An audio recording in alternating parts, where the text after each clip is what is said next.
Are you young, maybe in your teenage years or in your early 20s, and you've tried a number of things to make money, right? Dabbled into several side hustles, and everything seems to crumble at the end of the day. You're at a point in your life where you want to go from where you are to where you need to be, but nothing seems to work. I mean, you've gone on YouTube, anybody will check your Google or YouTube search history and they will see things like how to make money, how to go from zero to this, and all these type of things. I totally get it. Can feel overwhelming sometimes. And take it from someone who has tried 5 to 6 different business ventures within the space of 2 years.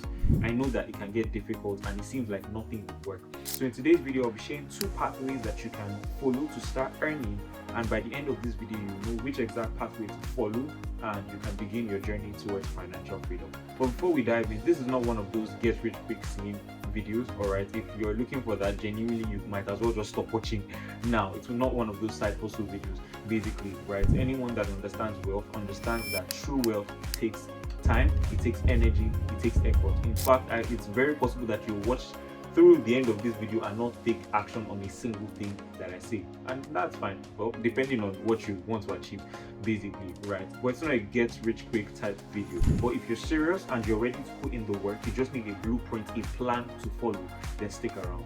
If you're new here, my name is Tega Abiri. I'm 20 years old and I'm documenting my journey to find the best ways to use my time effectively, living a productive life, and on a journey to financial freedom.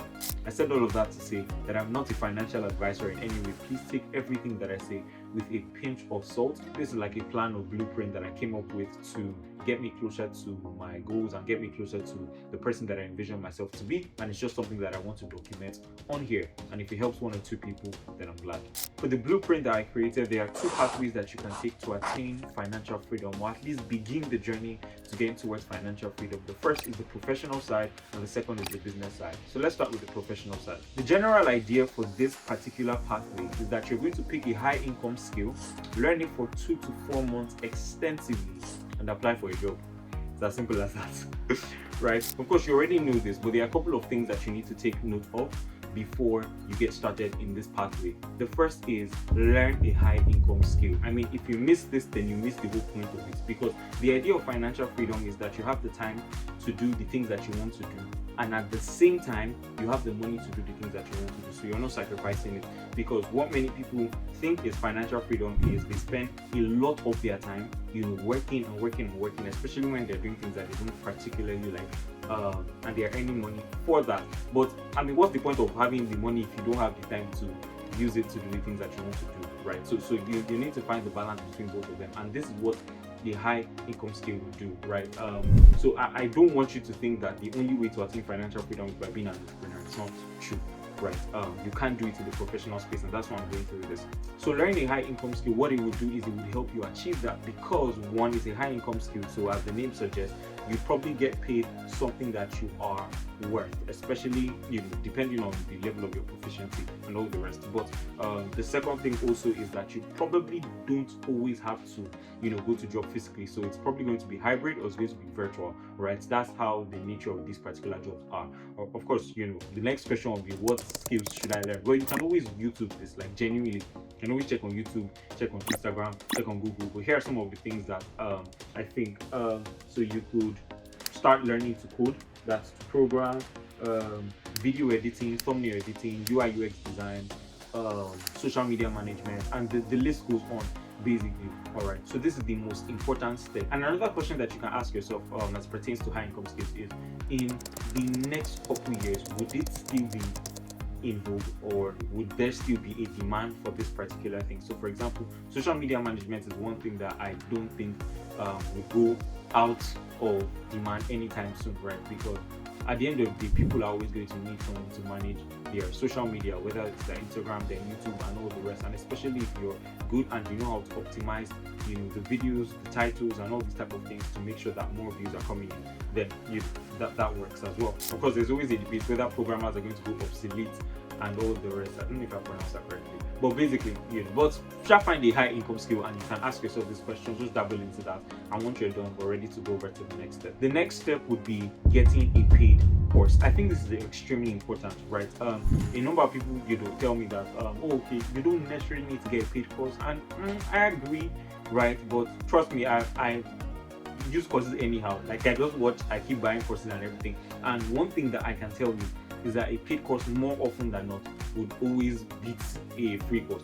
There's a reason why it's paid for. There's a reason, right? I was looking at some Notion templates the other day, right? I saw free templates and I saw paid templates. I now told okay, I know why this one is free, right? So what I'm trying to say basically is you should get a paid course. It would accelerate your growth, and you can almost be sure, at least to a large extent, that you'll be covering a whole lot. Whereas with a free course, for example, free courses on programming on YouTube can be 10 hours, 12 hours, 15 hours, and everything, right? Where you can get a course on Udemy for 50 hours, right? I'm not saying these things are not in free courses, but basically you get access to the community, you get access to asking questions, you can interact with the interface. So for some courses they have like tests and quizzes that you can interact with, whereas you will not be able to do that on YouTube and all these type of things basically.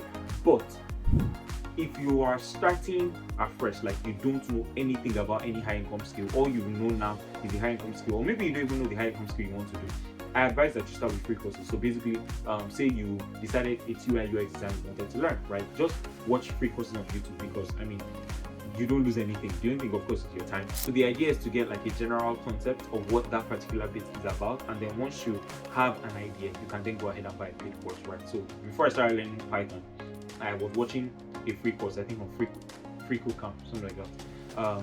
So I was watching a free course, right? I got a general idea of what it was about, the syntax and all this type of things. Then I went to go and purchase Dr. Angela's use 100 days of code or something like that, right? So the idea is you get a general idea from the free course, and then you advance that with a paid course once you know exactly what you need to do. The third is have deep work sessions. So deep work sessions are basically sessions where there is no distraction at all. So your phone is on either airplane mode or DND, whatever the case is. You are getting no distractions, and all you are doing is working. So for long periods of time, so maybe 2 hours, 3-4 hours basically. Now I cannot give a specific time frame for the deep hour sessions that you can do, right? But if you want to find out more about it, you can always, of course, read the book Deep Work by Cal Newport, or you can watch Dan Cool's video. He talks about the art of focus and all this type of things. But it also depends on what exactly it is you're doing. So for example, while I'm on holiday, I can spend time doing deep work 4 hours basically at a stretch. But then while I'm in school, I might not always be able to do that, except maybe on weekends, right? So it just depends on what you're doing. But make sure you're having deep work sessions almost every single day, right? Almost every single day, because that will accelerate your growth. Because at the start, I think I said about 2 to 4 months learning this particular skill, right? Whilst you are not rushing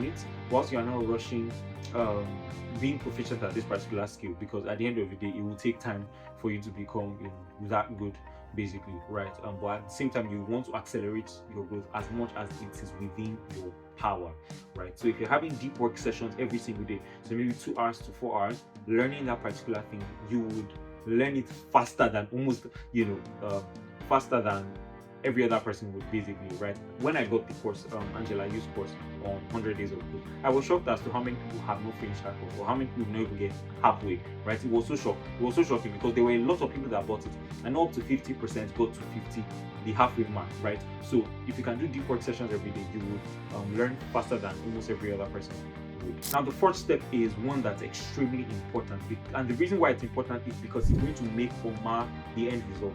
All right, now all the other things we talked about are really good, but if you miss this particular step, you're basically going to do what every other person does, and you're going to get the results every other person does. And it's basically document your journey. Don't forget this, right? So as you're learning it from day one, the minute you buy, in fact, you can even start documenting once you immediately know the high income skill that you want to learn, and you start learning from the free course. You can start documenting it. Well, this is the bit that I learned today, right? And the main reason for this, of course, is there are a lot of advantages basically, and I'll talk about documenting your journey in the next video. But basically, one of the biggest advantages of this is that you create a live CV, right? That people can come to your page and see exactly what you are about, right? See exactly what you're about, basically. I think last semester, I was nominated for Tech Personality of the Year. I didn't win, right? But I was nominated, and I was shocked, like very shocked, because it's not something that I didn't tell anyone to nominate me for it. I just saw my name there, right? And the only reason I can think of is because my Twitter has a lot of coding stuff there, right? all the things that I was learning from my Python course and everything. Like I was just posting it there basically, right? And in fact, that's even how I sort of like increased my followers. I stopped for a bit, but you get the idea, right? People can see exactly what you're about there. It's different from sending a CV, right? In fact, you could even land jobs even before you finish learning, because potential employers could come to your page, see exactly what you are learning, see exactly where you're at in your growth process and everything. Oh, okay, this particular thing that he or she is doing now would fit the exact job that I need to get done now, and they could always send you a DM, right? It's so important, to do this. It will accelerate your growth so fast, and of course, you're building an audience at the same time, so you're sort of like killing two birds with one stone. And hey, who knows? Maybe you might even decide to switch, right? From learning the course professionally, you decide to start teaching people because you now have an audience. I mean, who knows, right? But documenting your journey is extremely important in this process. If you don't do it, you will get the same. I know my name. You will get the same results as every other person would. You keep applying for jobs and applying for jobs and applying for jobs, and that's not the idea, right? So we want to do things more differently than how every other person does. To document your journey, document the things you're learning. In fact, you can even go on challenges.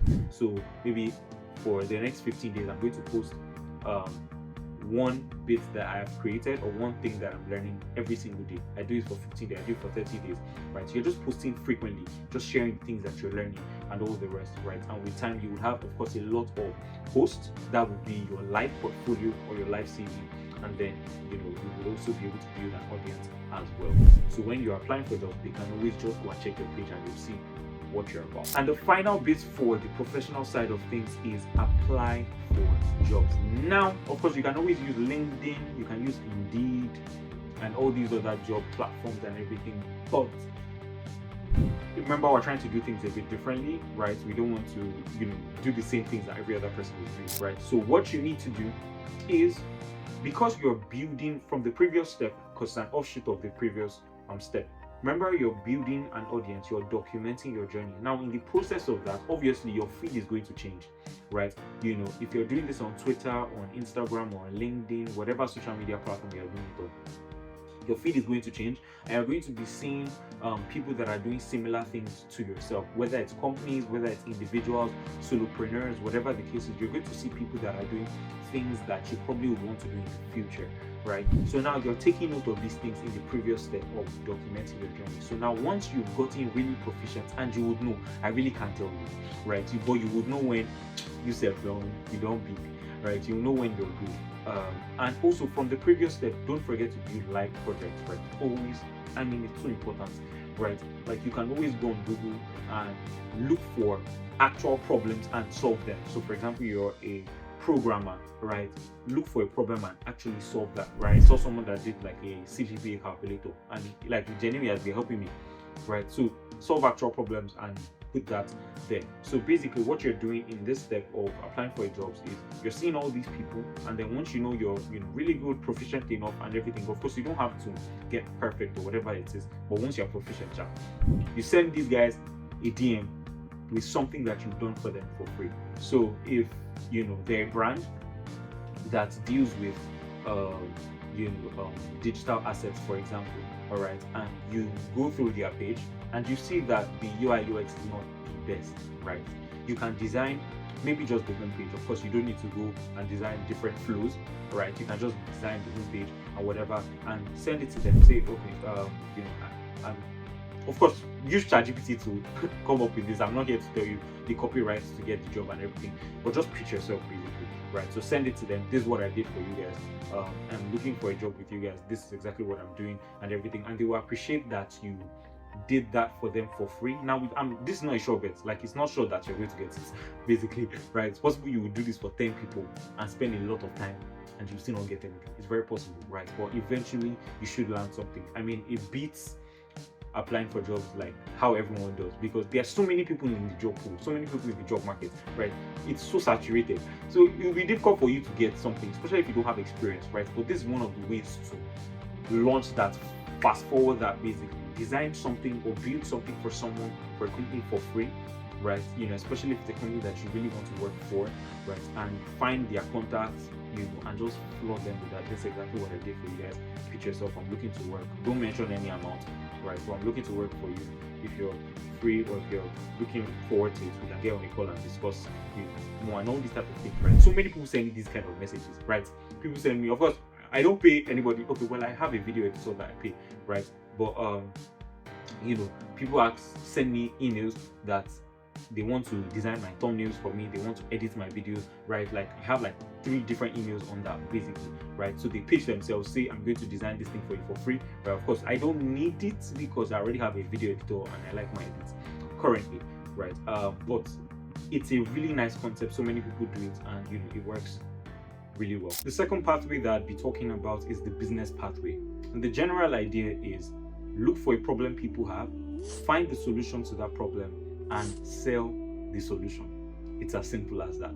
But again, there are a couple things that you need to take note of before you go down this pathway. And the first is solve a real problem. This is the most important part of this pathway. It's solve a real problem. I see it time and time again, and genuinely I have been there a number of times.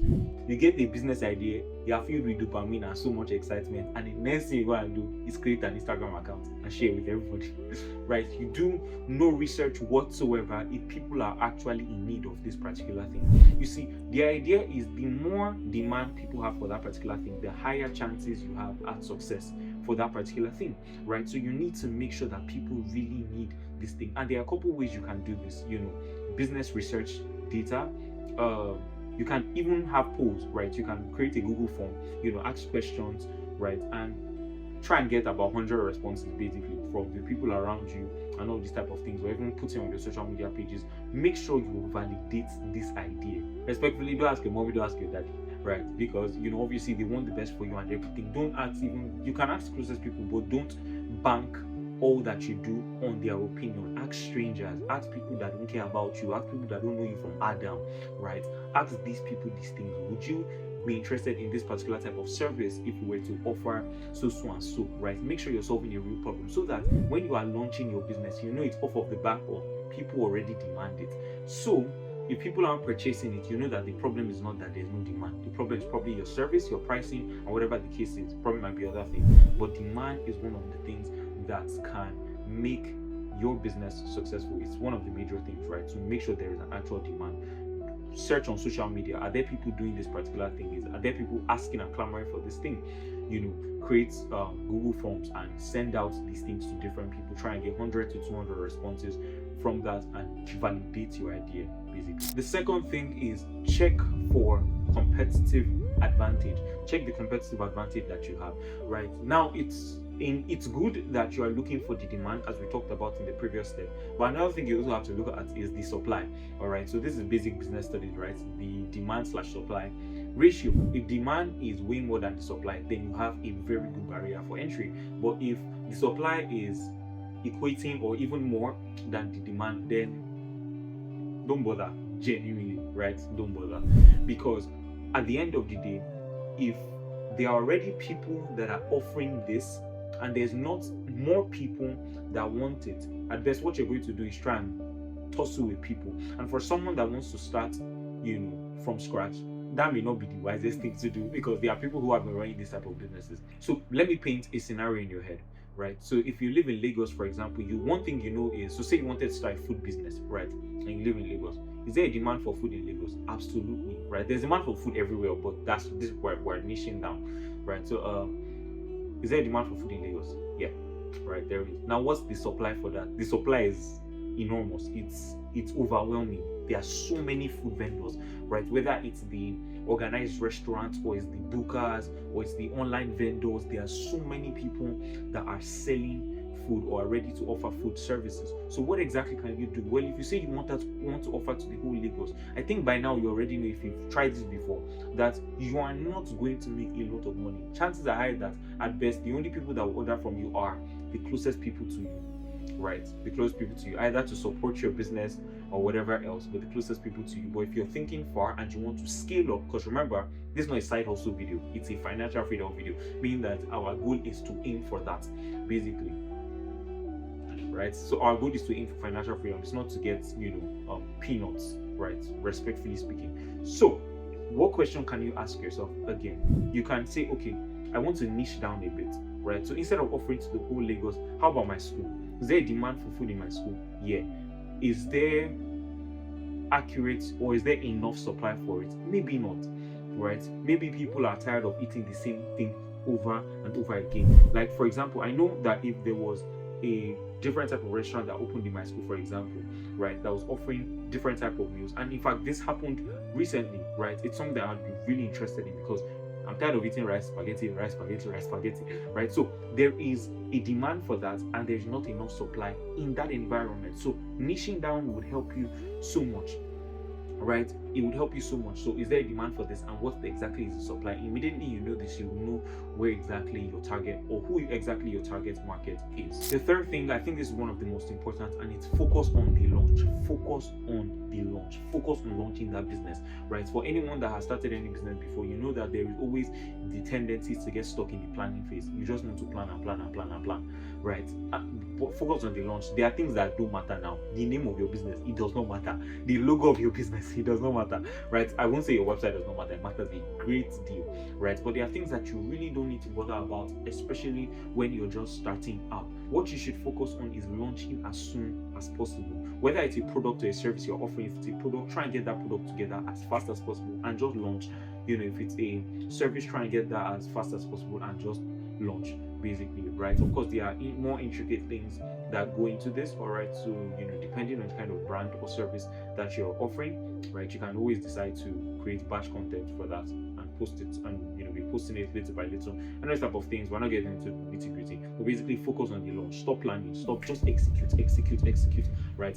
At least if at all you're going to fail, you know that you will feel faster, and you can move on, you can go on to the next bit. But if you stall the planning phase and eventually you still fail, you would have wasted so much time, right? So if you're going to fail early, basically, so you can get up and move on. Focus on the launch. And the fourth and final step is acquire your first customer or your first set of customers. This is so important, right? Because one, it's going to even further validate your idea to you, especially if the person that is buying from you isn't doing it out of either compulsion or pity, right? They're actually getting your product or your service because they actually love it and they actually need it, right? So it's going to do you a great deal, basically. But not just that, the idea of getting your first customer is it helps you get testimonials really quickly, right? So what exactly are the ways to do it? Well, if you validated your idea before, you know that people are ready, you can always just start selling it, right? But if it's something that maybe you just got the idea, you're not sure if people are going to buy it yet, what you can do is, if it's a product that you're offering, you can give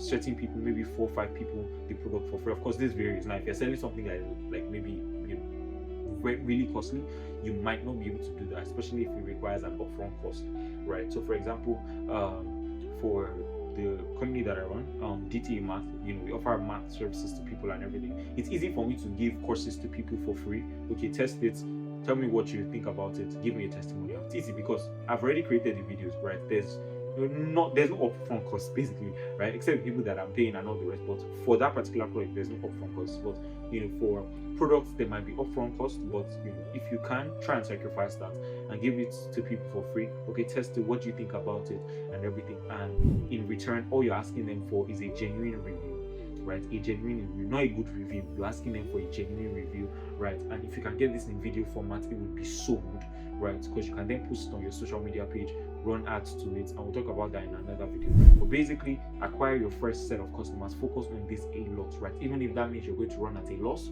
or at a break even or give stuff for free, just try and get the first set of customers and make sure you get testimonials, preferably video testimonial from that particular bit, and then it will be easier to get subsequent customers. So that's it for these 2 particular pathways. Now, I created a video. Now, as you would have seen in the title, this is like episode 2 sort of. So there is an episode 1. There are a couple things that I think you should know, take note of before you even decide to go on any of these 2 pathways. Basically, it's a video that it's like a foundation video to lay down things that you should do. You can start doing even from now, even before you start learning, say, the high income scale for the professional side or for the business side. Before you even get the business idea or look for the problem you want to solve, there are things that you can start doing now. So I will link the video up here. You can always watch that. Now, whether you choose the professional pathway or the business pathway, remember the key is to stay consistent. The key is to dedicate your time and your effort and your resources towards these 2 pathways. The professional pathway is good for people who want a clear roadmap, all right, who want to, learn a high income skill, apply for jobs, and climb up the career path. All right, and then the business pathway is good for those that are entrepreneurial minded, who want to build stuff from ground up, solve actual problems, and offer value in this particular space. But there's me. It's good to try both of them and see which one works. Which one works first? That's not the best idea. That's why I did not add it to the video. This is my take, right? I am going to try the both. Well, I'm already trying the both of them basically, and I will document the journey as I always do and share my findings with you guys. Now remember, there is no one size fits all. The goal, like I mentioned, is to stay consistent, is to stay dedicated, and with time you would get closer to your goals. It's not a get rich quick scheme. It's one that if you put in so much work, so much effort, that in a couple years from now, a couple months from now, you should see the results. So I have one question for you. Which path will you take?